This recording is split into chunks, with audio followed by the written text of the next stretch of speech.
How's it going, folks? Welcome back.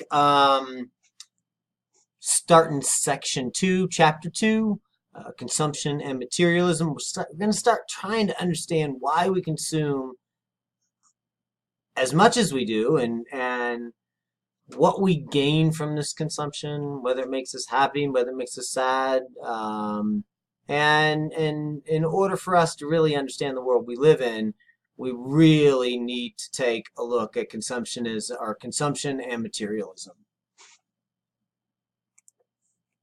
So consumption, when we're thinking about this, one of the first questions that comes out is, why do we consume so much more than we need? Why do we try to keep up with the Joneses? When I think about the Joneses, I think, who the hell are the Joneses? I never knew no Joneses, and I never tried to keep up with them. But the Joneses are that perfect family that has everything, and they just keep getting more. They started off with one car. It moved up to a larger vehicle, that moved up to a larger vehicle, started off with a smaller house, that moved to a medium-sized house, up to a large house. And we try to keep up with that consumption pattern, and there's lots of evidence that says it's not good for us. When we think about consumption, we have to recognize it is highly variable, and it's based on your social situation. It's not an immutable natural fact, and it varies widely across time and culture. And especially in U.S.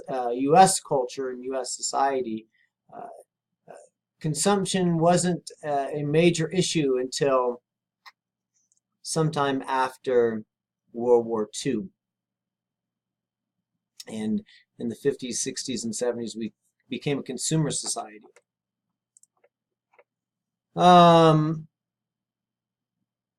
What's the social psychology of consumption?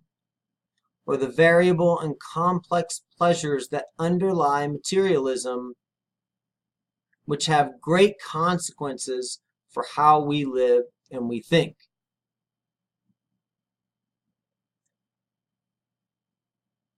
The chapter 2 talks a lot about subsistence societies, hunters and gatherers, their lack of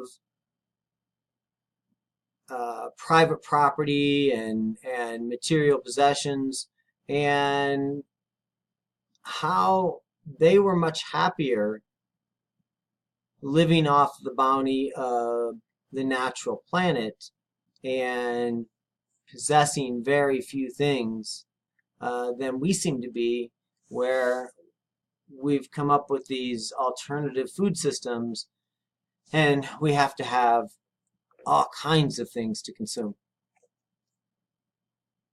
Of course, we need to continue to think about the ecological dialogue, the combination or the interaction of material and ideal dimensions of environment, and how they depend upon and interact with each other. There is a world out there that we are living off of, but that world is constructed by and named by our ideas. An important figure in understanding our evolution as humans and how we interact with the environment is Maslow's hierarchy of needs. Maslow argued for a relatively fixed and universal hierarchy of needs. The lower needs, or those material conditions, food, shelter, and clothing, they had to be met first. Once those lower needs were met, then we could think about the basic needs of essentially being human, or that physiological safety, the idea of belongingness, along with love, and the construction of esteem, self-esteem, and ultimately self-actualization. And then in the end, that would lead, this self-actualization would lead to the ideal side of things, the higher order needs, which relate to aesthetic beauty and an overall knowledge and understanding of the world that we live in. Maslow argued that some needs must be satisfied before we direct our efforts towards others. Therefore, those were basic needs. And once those basic needs were met, we are allowed, or we can emerge and ultimately dominate. And of course, this cycle continues up the hierarchy. Efforts to gratify hierarchy of needs are both conscious and unconscious. Any one action may be directed at several needs simultaneously. Most people's needs only are ever partially satisfied. The lower needs must be satisfied before they can move on to higher ones, and those who gain the opportunity to work on higher needs tend to engage in more socially beneficial behavior. That's just one of those things. You're no longer physically connected in a visceral way to food, shelter, and safety, and that allows you to begin to contemplate what your overall actions may have, what was the effects that your actions might have had on the natural environment. And once you remove yourself from those immediate demands, you might ultimately choose to protect the earth in different ways than you would have if you were still living hand to mouth. There's some problems with the hierarchy theory, of course, as are present in just about any theory. One is we may not experience needs as the hierarchy lays out for us. Instead, we act on whatever need is currently least well met, possibly the most under threat, or we're in a position to do something about at that moment. We also need to think about the hierarchy lacking a sense of dialogical interplay between that more material and more ideal needs dimensions of the ecological dialogue. And it pays way too much respect towards non-Westerners. Or it does not pay respect towards non-Westerners. The theory can't account for why we consume more material stuff than we need either. It doesn't take into consideration when is enough enough.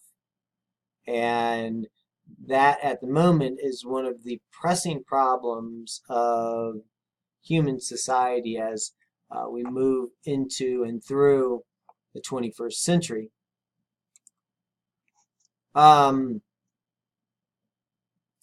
In order to understand today's society, we need to really think about that original affluent society. Solons argued we moderns are the real materialists, perennially concerned with the lower needs. Well, one knock against the affluent society was always the hunters and gatherers, because they ate well, they worked little, they had lots of leisure time, yet they did this despite living on far less than modern people.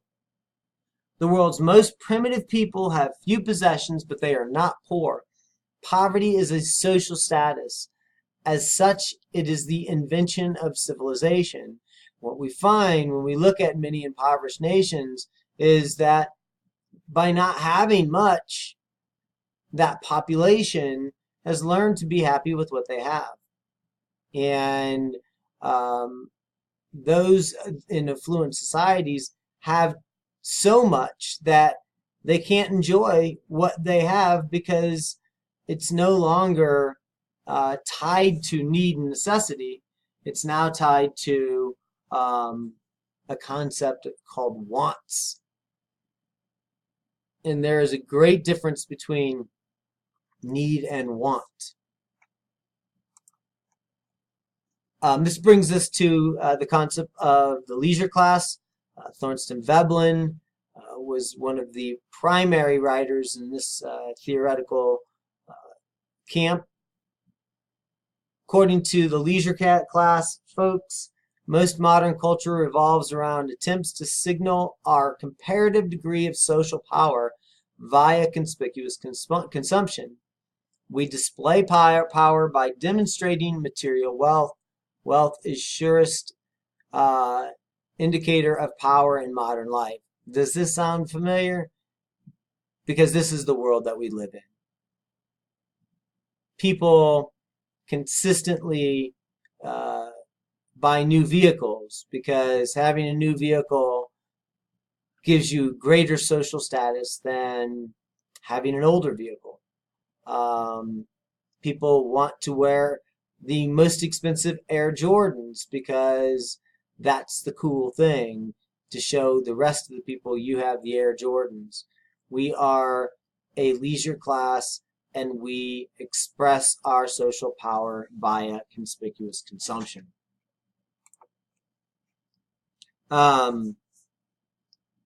This conspicuous consumption, as I mentioned earlier, can be displayed visually. Expensive homes, cars, clothing, and material visibility shows one's social ability to command a steady flow of material goods from the environment. And that is an indication to everybody else that you got it going on.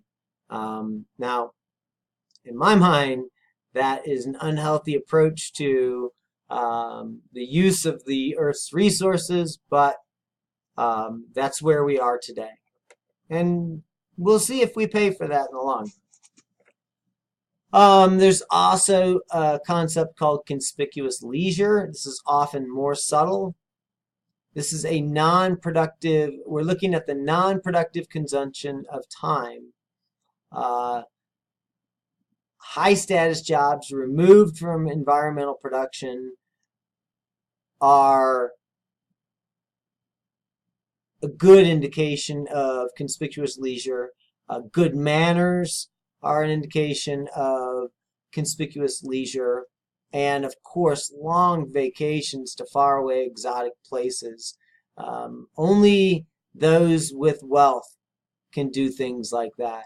I'm going to take off for 2 months and go to Southeast Asia. Well, not everybody gets to do that. And by being able to tell that story, you're placing yourself in the social hierarchy. Another concept is conspicuous waste. Those who can afford to waste. Waste in and of itself shows their elevation above material concerns. They essentially use excessive amounts of goods or discarding something rather than reusing it or repairing it. A great way to think about this is the iPhone, folks, or the Android disc or whatever. You have a perfectly good phone that you turn in because you want the next best thing, or the next best thing, which maybe has one new feature on it. That is conspicuous waste. There's also vicarious consumption, leisure, and waste. Consumption, leisure, and waste that others engage in because of your wealth represents an effective statement of social and environmental power. You see this where parents who dress their children in expensive clothing, buy themselves expensive cars, and send them to elite private schools. It's no longer what they're doing specifically for them, but they're expanding out into their social networks and allowing this vicarious consumption, leisure, and waste.